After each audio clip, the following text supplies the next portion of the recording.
great example. Thank you for sharing that. And I think another, and you've been a role model for mentoring. As the program grows and grows, our advisory board will become more and more involved with mentoring our students in the program. And another aspect of the program outside of the classroom and the mentoring is the experiential learning piece, which is super important no matter what you're studying these days. David, would you want to comment on some of the experiential learning and your take on how effective it is for our students?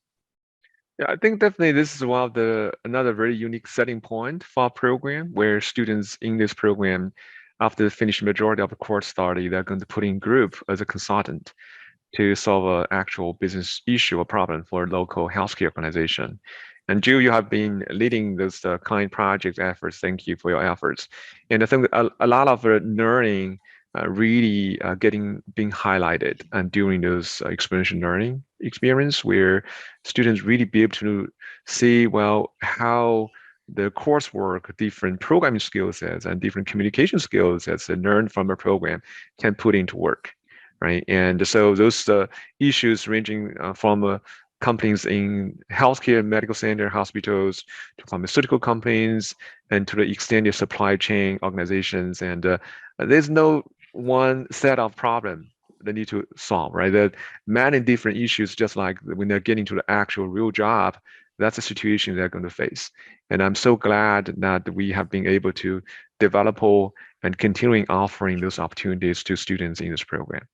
That's great. You know, it's interesting, as I work with enterprises on some of these projects, what I'm starting to see more and more of is new startup companies, and literally their product is the data analysis in a particular field, whether it's looking at how clinics run and things like that. So you have the big organizations and you've got the entrepreneur and the startup organization. So it's very, very powerful and very broad opportunities. And I guess with that, you know, obviously we go to school and our students want to know, well, I'm going to put a lot into this. I'm going to invest my time, my money, and what kind of job will I get when I get out of this program? So Tiffany and/or David, you know, what's the universe of potential type of roles that you could get once you graduate from the program?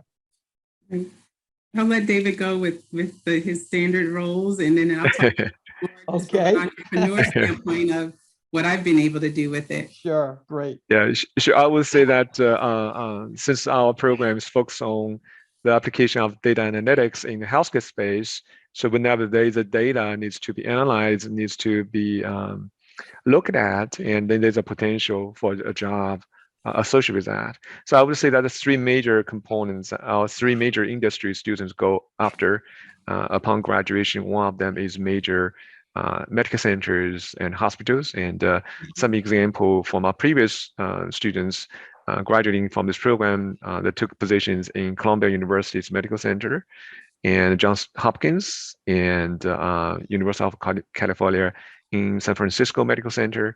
And so the position in those kind of facilities, including general managers, faculty practice managers, or research development analysts.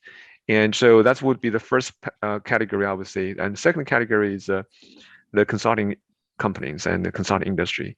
And so with so many different issues, problems with healthcare, especially during COVID, and we see that there's not a potential for them to have performance improvement, for them to looking at how to better leverage data analytics skill sets. And so in this scenario, you know, we have the Simons and ECG and metadata. That's where students go after, and in the consulting industry.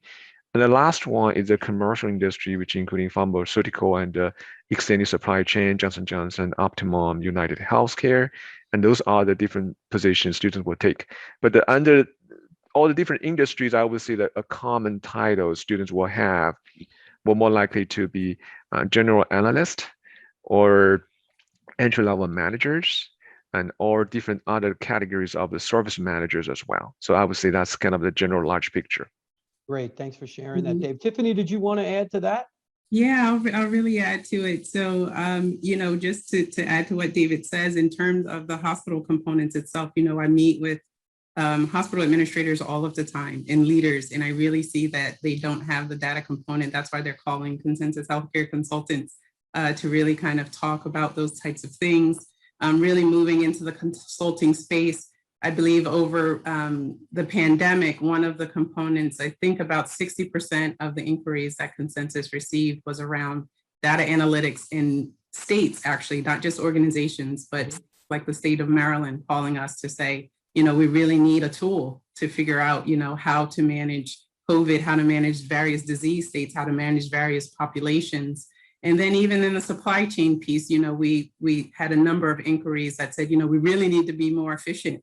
You know, everyone is kind of shut down through this pandemic, or we need our supplies to be increased. So, you know, I say to the position and to the program itself, that even the positions that David actually mentioned all would have survived the pandemic, and not only survived the pandemic, but flourished through the pandemic. I recently had a global appointment with HIMSS to become a patient leader. And much of the activities that they saw through consensus really came from having this specialized degree of thinking outside of the box, innovative, and through population health and through data analytics that really differentiated me on a global level. So, you know, I'll just add that to David's piece where he's moved through these 3 different categories of positions, but even in those categories, you're very much differentiated with this specialized degree. Yeah, it's great. And it's also, I think, you know, for you, you have been awarded, you're a futurist. You have been awarded, I guess, one of the top 50 entrepreneurial futurists. And you know, data is about insight. And so you're looking beyond the tools, and you're really looking at things globally as a futurist and what is to be. It's a great way. Another, I'll call it not necessarily a job, it's a way of thinking, right? It is a way of thinking. And I really have the industry at this point saying, boy, this is really transformative healthcare. You know, we're not sure how you're thinking of these types of things, but, you know, specialized degrees kind of have that way of doing that to you.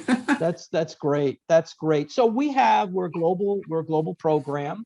For our international students, David, they, I guess, because of the, you know, administration of visas and what have you, student visas, they would now be eligible to apply for the spring semester 2022. Is that correct?